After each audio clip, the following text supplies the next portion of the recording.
Hey, what's going on? I'm Brandon Bain. Hey folks, I'm Dan Folds, and this is Rubbin' and Grubbin', where we talk about NASCAR and good food. Hey, first of all, thank you very much. If you're here with us, we'd like to invite you to like this post, this page, share the post. And we want to say thanks very much for John Henderson and Adele and the four girls for letting us do this show live here at Coach's Corner, the center of the universe. So we're going to have a pit stop fast race recap in case you don't have much time. So we'll get right to it. Brandon, tell us about Phoenix. Pretty good race, man. Had some passing. Had some different tire compounds, seemed like. Had a little sticky stuff up there, a little PJ1 as they call it.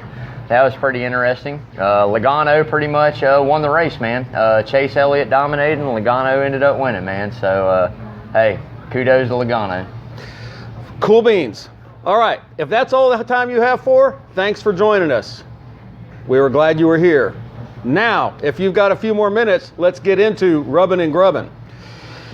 Okay, so as we said, Logano won. Chase Elliott was on the pole for that race. So what kin is Chase to Awesome Bill from Dawsonville? That's just Bill Elliott would be Chase Elliott's dad. Okay. Yep. All right. So I love, as I'm getting to know more about NASCAR, I love digging into the old videos, which people are piling onto YouTube. So if you're interested in NASCAR and its history, check out YouTube. I've talked about slap shoes a couple of times. There's a guy who's got a channel called Black Flags Matter. There's another guy who's got a channel called NASCAR Man. And it's kind of cool to go back and look at these videos from, 10, 15, 20 years ago. And you can see even Chase Elliott has been at this for a while. He was in the trucks.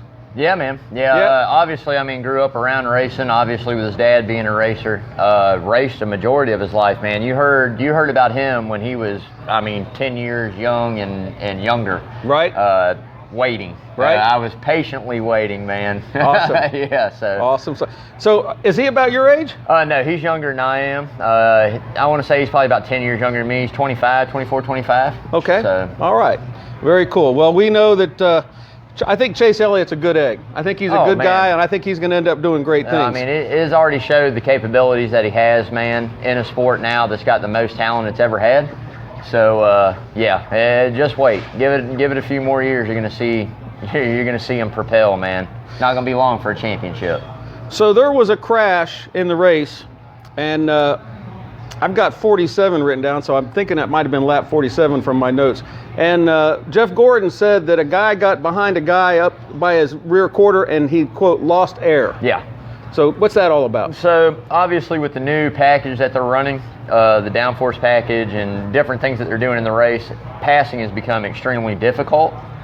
So what you will do is you'll see guys put that front bumper, the right, going obviously on the inside, the right-hand side of the car on the left-hand side of the rear, just getting close enough, and what it does is it takes air off of that rear spoiler, which creates the car to become loose or not handle well.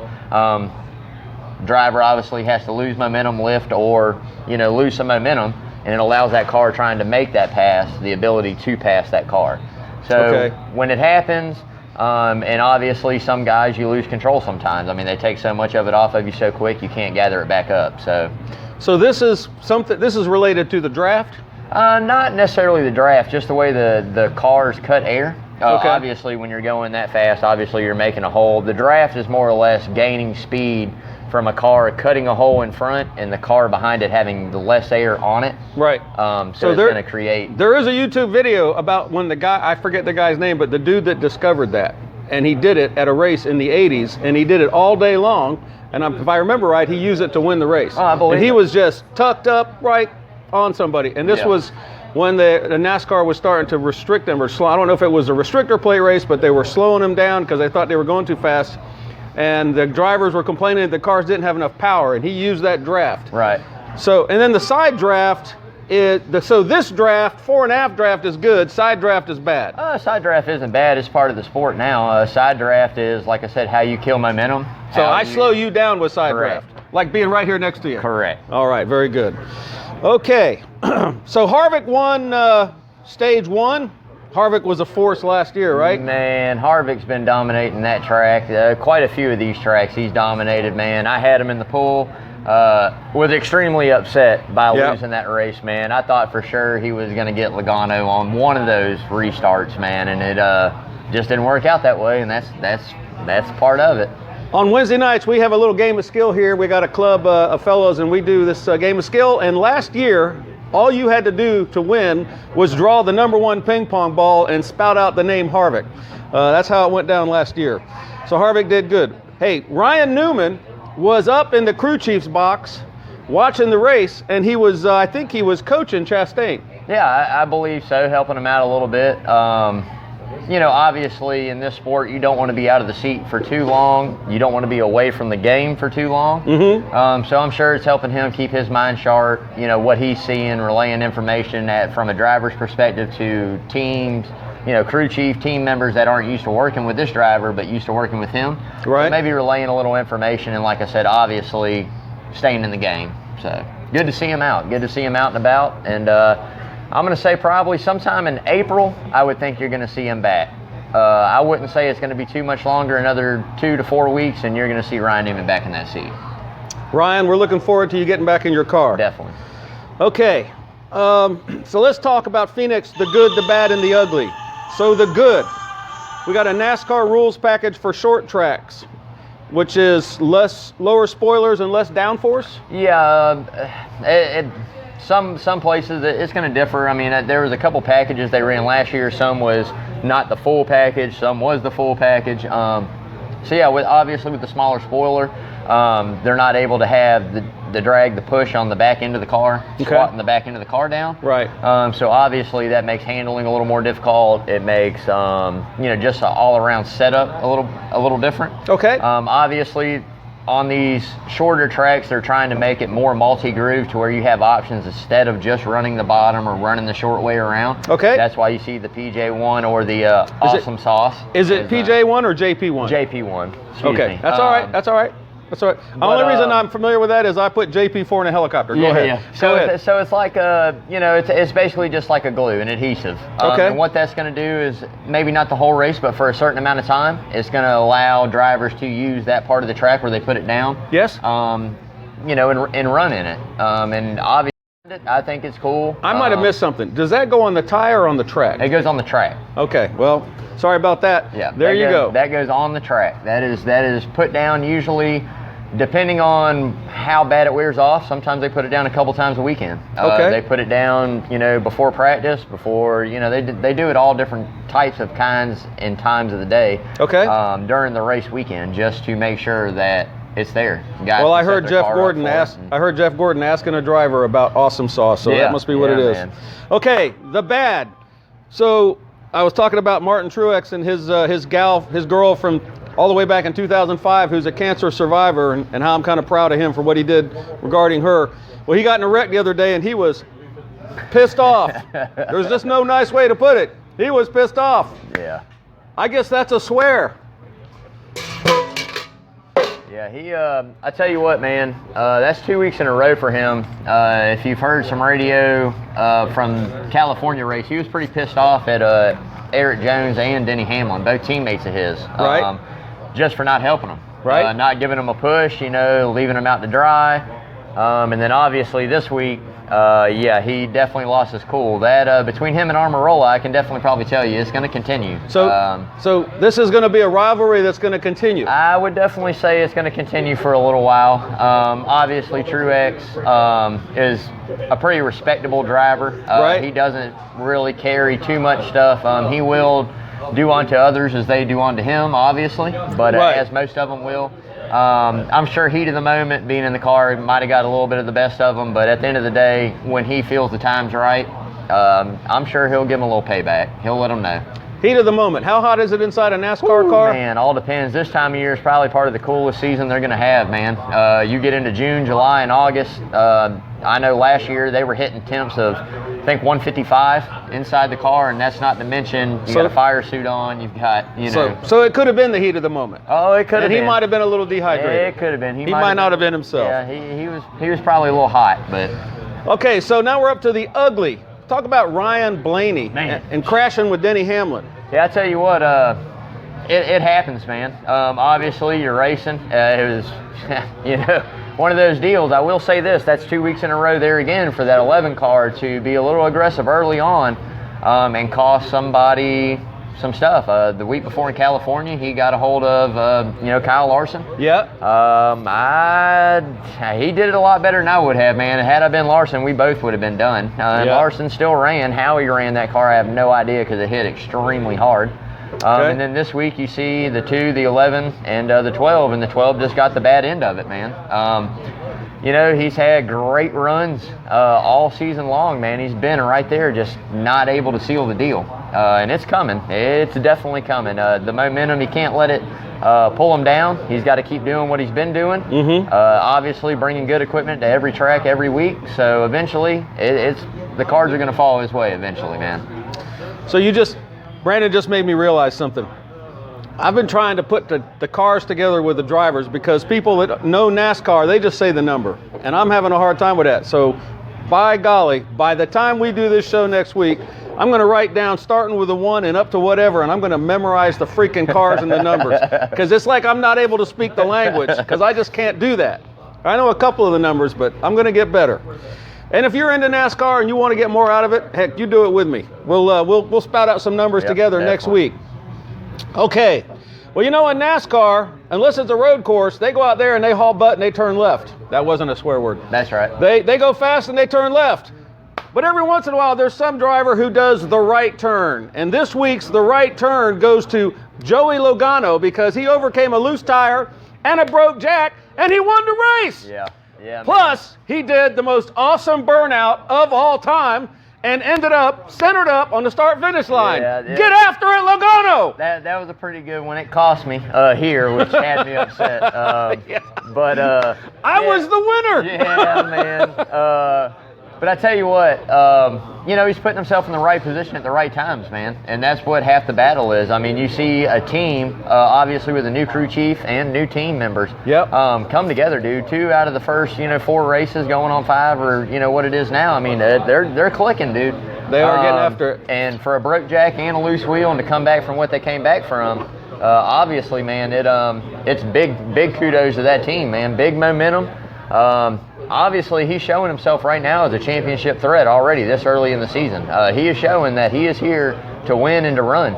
And for him to hold off he was this week. He was up front at 47 to go. Yeah, man. I took a note to myself. Running obviously going to be a top 10 car majority of the time, every track you go to, but was kind of mid top 10, and then all of a sudden, man, it started coming together for him. Got some track position, got some restarts, and did you see when the 88 almost took him out? Yes, I did. That's Bowman, and I know that because he won, right? Yeah. And there was a little bit of a whoop whoop. Yeah, it happens, man. The close quarters, you're racing. I mean, these cars are big, man. You don't realize TV doesn't do it justice on how wide these cars are, and these guys are pumping it in four wide on a track that's really not made to run 4 wide. Roger that. Yeah, at one point they were running 5 wide. Yeah. Hey, it's time for our checkered flag for charity. Yep. And as we've said before, our chosen charity for this season is the Ronald McDonald House Charities of the Coastal Empire. Yep. And Joey Logano won in the number 22 car, so it's $22 going into the bucket, along with all our swear dollars. So we're gonna gather all this money. So far we've got $143. Yep. Plus the swear bucket. We're on track to go to $1,500 for the year. We would like it if you'd come over and watch us make this show. Crap, you can get up here and get on the camera with us. That's it. And you can help us get to that goal quickly. That's it. Help us with this great local charity. I mentioned this last week. So what Ronald McDonald House does is if you've got a baby or a kid in the hospital and the kid's got to stay in the hospital and you've got to be here in Savannah and you ain't from here, that's a place for you to lay your head on a pillow at night. And it's very nice, it's first class, it's wonderful, and it's free. And so that's why we are so proud to support that charity. And fans, thanks very much for watching and being part of the show. Again, hit like and share. Yep. Submit the questions in a comment if you have one for us. The cheers segment. We're going to cheers something that we thought was great about the race. And when I saw it on TV, watching the race on the Jumbotron right here, I was like, holy crap, look at that mountain right there, man, because they're out in Phoenix in the mountains, right? Yeah. There's a mountain with roads on it, and you can just go like park your vehicle up there, and you got the best seat in the house. Yeah, man. They call that Rattlesnake Hill. Yeah, how many do you think was there? Rattlesnakes? Probably a lot, man. Audience participation. A lot of rattlesnakes. Some people call it Monument Hill, and it's a myth that before the race, they remove all the snakes. Yeah. Okay. Ryan Newman. Did we talk about Ryan Newman already? We did a little bit. We did that. Did a little bit. Obviously, he was back at the racetrack, you know, on the box doing his thing. He was also on the Today Show, I think. Right. Talking about the Daytona stuff and, you know, his recovery and this and that. Like I said, man, I'm guessing April. I'm thinking by Bristol sometime. Bristol at the latest, man. He's going to be back, man. He's a racer at heart. He's a tough guy. Right. Obviously, a head injury is very serious, regardless how minute it is or how serious it is. They're all serious. So I hope he takes his time and makes sure that he's 100% healthy and ready to go. Roger that. I don't want to see a 50% Ryan Newman. I want to see the 110% Ryan Newman. So. Okay. Well, there's a topic that is just kind of taking the country by storm right now, and that's the COVID-19 or coronavirus, and that is affecting us, our personal lives. There's a rumor that our St. Patrick's Day parade is going to be delayed. We're waiting on the final update from that. Which I hope doesn't happen. Yeah, I hope doesn't happen. It's horrible. We don't want anybody to get sick, and we want to continue life as we know it as much as we can. So I believe that NASCAR will devise a way to continue having races. And I think we will continue to be able to watch those races. Yeah, so the last thing I read, obviously I'm going up to Atlanta this weekend. They're giving out hand sanitizer, obviously, at the gates to get in to anybody that wants it. There's more hand washing stations found around the facility, open air driver meetings.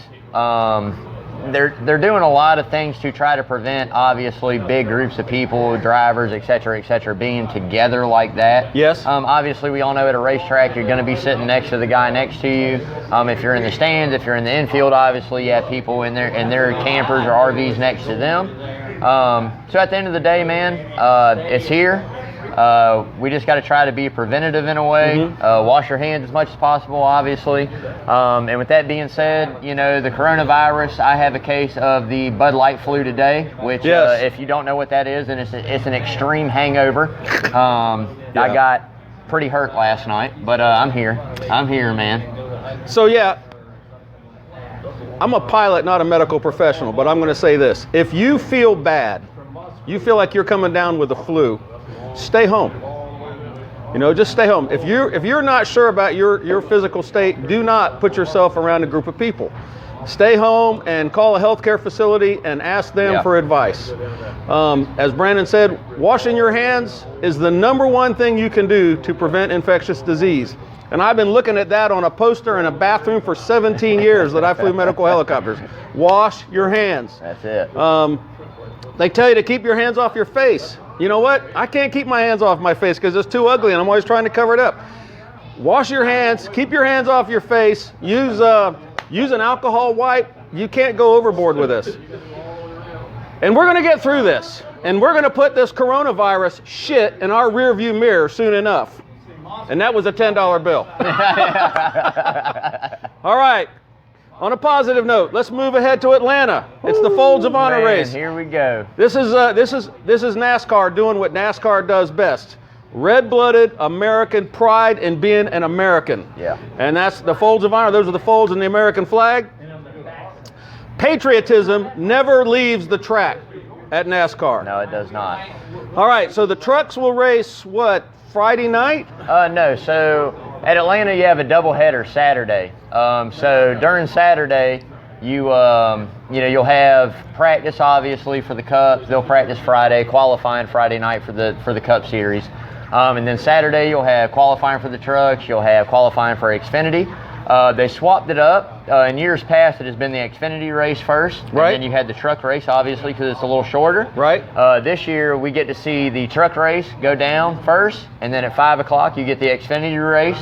So it's a doubleheader Saturday. Saturday, okay. All right. It'll be awesome. And do we know what time Sunday the race starts? I'm pretty sure it's a pretty early start. I'm not positive. I'm going to say probably 2:30, somewhere around in there, 12:30, 2:30. If you know what time the race, Mr. Dan, what time does the race start on Sunday? 3 o'clock. 3 o'clock, and There that it comes is, from right there, from the Mr. man. Dan, NASCAR man of Savannah, right there.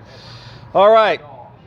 So you may have noticed that my teacher, my friend, Yeah, man. my expert, my go-to guy, yeah, is man. wearing his he's wearing his Atlanta colors. man. That's This, it. ladies and gentlemen, I present to you Atlanta Man, NASCAR That's it, super man. fan of the Atlanta Motor Speedway. That's it, man. Love Let's it. hear about it. Absolutely love it, man. So, say about 2015, I've been going since 1992. Same motorhome spots. Man, it started out as a guys' weekend. It was my dad, it was my uncle, it was friends of theirs, my great uncle. So I got to tag along. My great uncle King, he calls me Buckshot because he said I was crazy as hell. I was like Buckshot. Yeah. Man, I've had stories, man. I've slept on beer cases. I've slept on a dash of an RV. Man, so much history there. I love it, man. I absolutely love it. It's home to me, man. I don't miss it. I never will miss it. It's a great track, great event. They put on a good show there, man. It really is. We started going, like I said, in 92. Obviously, it turned into a family type thing. So it was wives, aunts, my grandma, like I said, my great uncle. I mean, we were in a NASCAR commercial for the whole season in '96. It was me, my dad, my mom, my uncle, my aunt, my cousins, my grandma, my great uncle. They've talked about you. Oh, yeah, Atlanta man. Motor Speedway Yes, has talked about yeah, you. so Atlanta Man, like I said, Atlanta Man started in about 2015. Obviously, got drunk and said, hell, I'm going to tie this flag on my neck.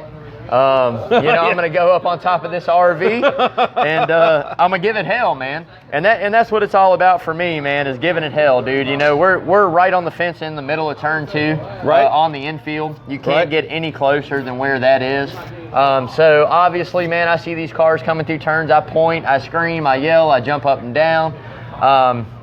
Been on a commercial break for it. Was in Kevin Harvick's ceremonial, tribute, I think in 15 or 16. Right? Yeah, man. So this flag, that's from '96 right there, man. Like I said, I've had it forever in a room, NASCAR room in the house. He is a superhero. Superhero, man. Usually I only wear this on Sundays. Yeah. I don't wear this Saturday, but this year I am going to wear it on Saturday and Sunday. All right. Atlanta Motor Speedway is doing a thing they're calling 20 for 20. Okay. Which is they're making 20 updates for the fan experience and the track for 2020.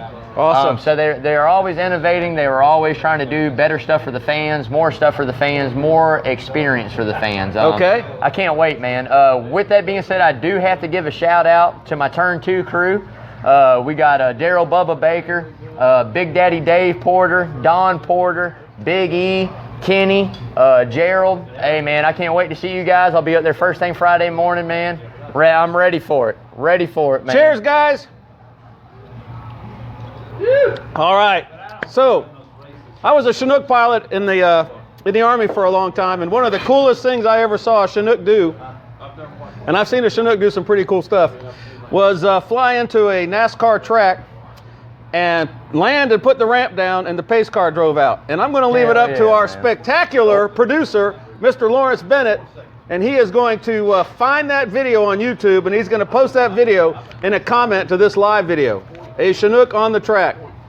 And then also, speaking of Atlanta, I used to fly the medevac helicopter, Air Life Georgia, out of Griffin, which is a suburb of Atlanta. And a couple of years, I had the pleasure of taking the helicopter from Griffin up to the Atlanta Motor Speedway and landing at the infield hospital. And then I got to sit standby all day. And by the grace of God, I didn't have to fly anybody. But one of the things that NASCAR requires of any track operator is that when those cars are going around that track, there must be a medevac helicopter staffed with crew sitting there the whole time. Yeah. And I got to do that a couple times. So it's kind of neat to be, you know, inside and see what's happening. I was at Darlington once, and Casey Kane crashed, and he walked by me. He was okay. So I thought that was kind of cool. Of course, the medical people tell the pilot, because, you know, we're just meeting a seat. They say, don't talk to the freaking hurt people, you know. You just shut up and fly the helicopter. So, yes, sir. One more thing. Like I said, Atlanta is also known as Hot Atlanta. And I will say this, man. My Uncle King has one of the best sayings I ever heard in my life. He said, I went to Atlanta Motor Speedway for a party and a NASCAR race broke out, man. That is one of my favorite things, man. All Love right. it to death. All right, so how long is this race? So it's 325 laps. You're going to run 3 stages. Stage 1 is going to be 105. You're going to run stage 2, 105, and then you're going to have 115 for the final stage, which that changed from last year. Last year, I want to say it was like 80, 81 something. So they changed up the stage lengths, which is going to make it a little interesting because Atlanta is probably one of the most abrasive tracks that they run. Okay. Tires are going to wear extremely fast. So you're going to get 5 really fast laps out of your tires, and then it's going to be more about tire management. Okay. Who can manage those tires the best? And what you're going to see is guys that are really fast to start a run, and then similar to Las Vegas, you're going to see these guys that are really fast to end the run. How long is the track? It's a mile and a half. And how long is the race? 325 laps. And that is 500 miles. 500 miles. Yeah, 500 mile race. So, guys, you heard it here. Okay, Atlanta man. Yeah. Who are our Power 5 drivers to watch Woo, all in right. this extravaganza? All right, so here we go. I'm going out on a limb this week. I got to take this one out there, man. I'm going to have to say the hometown boy, Mr. Chase Elliott himself. Chase Elliott. The Georgia boy is going to get his win right here at his home track of Atlanta this weekend. Chase, So we're going to go Chase Elliott the we're looking 9. for great things from you, buddy. We're going to go Chase Elliott in the 9. We're going to go Kevin Harvick in the 4. We're going to go Ryan Blaney in the 12. We're going to go Logano in the 22. Okay. And then I'm going to creep somebody who probably should have won Las Vegas, but Yep. won California. Yep. I'm going to put the 88 in there, That's man. Bowman. Damn, I knew that. Look at that. All right. All right. Gosh, I hope you're having fun, because I don't know if you can tell, but other than the fact that we're sweating ourselves off up here, we're having a good time. Yeah. Okay, viewer mailbag. 3 questions, read and answered. Jim from Virginia says, what do drivers mean by loose and tight? All right. So we were talking about this a little bit earlier. Obviously, at most tracks, your loose and tight is going to be the car handling. Loose is going to be the rear end wanting to come out from underneath the car. Tight is going to be you're trying to get the front end of the car to turn, and no matter what you're doing, it will not turn. It won't go left, it goes like that. That's it. You're turning So left. loose and is it's like tearing that, to the tight is outside. like that. Right. So then you have aero loose and aero tight, which Okay. would be when you're behind a car, you might get what we call free, I guess you could call it. So much play in the wheel, right? You know, you're sitting there and the car's going straight, but you're doing this. I turn the wheel and the car see no turn. Right. Okay. You know, aero tight's going to be you get behind the car, and obviously when you try to follow that car in, it's not going to turn. So there's a couple different meanings, and like I said, tight and loose to every driver is different. Right. That's why I've told you a million times. People think, oh, you're a driver, you get in the car and you drive it, and that's all you do. This is a team sport. Right. So when this driver says, hey, I'm loose, I'm this, I'm that, that goes to a crew chief. Who has to understand what he's really meaning. What he needs Right. to change in that car. And when he says loose or tight, it may not be the same thing as when you say loose or tight. Correct. Okay. As a medevac helicopter pilot, I totally get that. Right. You know I what I mean? totally get that. So it is a very, very team sport, man. Not only do you have, you know, a crew chief, you have, you know, the pit crew. These guys make a mistake, we all suffer. It's just like football, man. Driver's quarterback, crew chief, head coach, pit members are everybody else on the team. So it's a team effort. You know, obviously there's one guy that goes and gets in the car and drives it, Okay. but there's a lot of guys that have everything that leads up to it. So Kenny M wants to know, should the veteran drivers be worried about the young guns coming on strong? They better be. Okay. They better be, man. This is, like I said, this is the youngest this sport's been in a very, very long time, man. I don't know if this sport's ever been this young. When you start talking about guys that are running good, dominant cars. When you have Kyle Busch, okay, you have Kevin Harvick that's in his early 40s. Then you have Kyle Busch that's 34, 35 years old, probably going to be one of the greatest of all times. he's young. He's Right. got another 10 years easy in this sport. Right. Then you've got guys, Chase Elliott, Ryan Blaney, William Byron, 22, 24, Byron's a 25. Right. That's the iRacing kid, right? Man. Yeah, man. And He's a they're already here. They're already showing what they can do. What happens if a driver has to go to the bathroom during a race? They probably go. Honestly. Do they wear diapers? I don't know if they wear a diaper, catheter. I've never asked personally. I'll ask when If I go you're to a Atlanta. NASCAR driver or NASCAR crew and you know the answer to that Yes, question, please. drop us a comment. We'd like to know. They would probably wear some kind of maybe PP condom or something like that, man. But at the end of the day, I'll ask when I go to Atlanta. I'll find somebody and ask. It could be that they just sweat it out. No, I'm definitely going to say at some point in time, number 1 or number 2 is definitely coming in 3.5, 4 hours, 5 hours. And on that, and number 3, we're moving on to the next item. Okay, so, hey, we're going to talk quickly that we in Savannah have our own raceway. It's called Oglethorpe Speedway. It's historic. It's been here forever. It's getting some work done on it. It's going to be great. And one of these weeks, we're going to go out there and we're going to do a Facebook Live, Damn right. Coach's Corner Facebook Live from Oglethorpe Damn Speedway. right. And and at some point in time, those friends of ours from ESPN Radio are going to get this on their radio. Awesome. Because we're like dumb guys. We're just idiots. We're just having a good time. No, quite a few people that raced out there. My boss actually used to race out there. A buddy of mine's father-in-law used to race out there. Know a guy that used to be a tech guy out there. Used to do inspection out there. So Yeah. it's very local, very very neat, man. If you hadn't been, definitely make sure you go out there and go check it out. They have motorcycle races. They have car races. I think monster trucks are coming out there in a couple weeks. So it's definitely, regardless if you're into racing or not, definitely support your local dirt track. It's right here in Savannah. Definitely support your local dirt track, man. What do we That's call what our it's about. show? Rubbing and grubbing, man. Rubbing and grubbing. Rubbing's about to racing and grubbing's about to eating. So That's tonight it. we're going to talk about another menu item right here at Coach's Corner. Yep. Coach's Corner, Center of the universe, the man. center of the universe. So, All right. So they have lunch specials at Monday through Friday. Obviously on Wednesdays it's a fried pork chop or grilled. You got some rice, got some black ready to eat this right now. eyed peas and greens, man. This is some good stuff.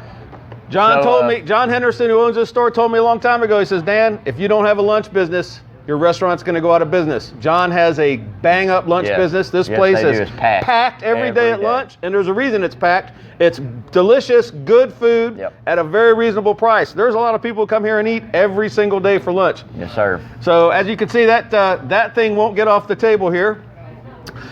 And what's coming up here at Coach's Corner? This coming Friday, we got Monkey Man. Monkey Man did a performance in our Randy Palooza show last year, and he does a spectacular show. And on Sunday for our race, we do have a contest. And this is totally free. You don't got to spend a penny on this. You come to Coach's. We have all the drivers' names and car numbers in a bucket. You get to draw 2 tickets. The top 18 drivers are 19 drivers, and the bottom 18 are 19 drivers. And if your guy comes in first, you get $50 in Coach's bucks. Second gets 30, third gets 20. How is it? It's good. It's worth the time? As always, yeah, I mean, it's good. All right, guys. I'm gonna let Atlanta Man work on this dinner here. Listen, I'm Dan Folds. I'm Brandon Bain. This is Rubbin' and Grubbin'. We are so glad that you took some time to join us.